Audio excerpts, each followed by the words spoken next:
هذه هي الخروفه اللي تولدت ميته داخل بطن الام ديالها. الخروفه ها هي فين هي هذه.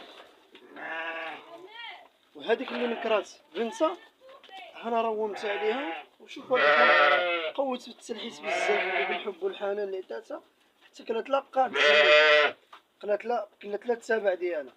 وها هي الخروفه كترتاح راسها بلا ما نشبرها بلا ما تشبرها. هادشي اللي كيشمي الغشا ديالها هادي ضربت على الخروفه. وها الخروفه كانت كامله هذا وشوف كيفاش ولات بخير وعلى خير. دابا هادي كنسميها انا مرضيه.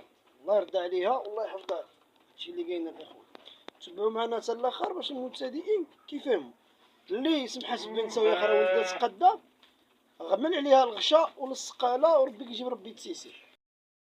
شوف اللهم بارك. شوف هذه هي النعجه اللي طرحت اللي ولات حتى انا عتقتها. المهم سهلت عليها وطرحت.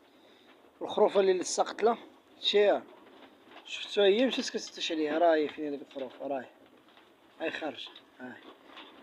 وهي كتبع ماشي خروفه كتبع الغنمه. لا الحوليه كتبع الخروفه. اللهم بارك. يعني الحنان اللي فيها اللهم بارك ما شاء الله تبارك الله. هاي كترتاع منها. العمليه الحمد لله نجحت بنجاح 1000%. الام ديالها اللي ولدتها من كرشه ما عملتش عليها. سمعتوها كتأمأم عليها تأمئم الاخوان. يعني ملي تسمعوها كتأمأم عليها هي ملي كتعمل هذيك هذه هي التأمئم.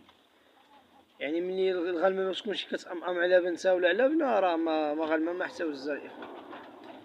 ثم اللهم بارك. والغنيمه ساهم هذه الاخوان عاد طلعت بنتها الاخوان ضاعتني ما عرفتهاش فين مشات. واش سرقوها لي واش تلفات وما عرف فين مشات. هذه عاد طلعتها الاخوان باقي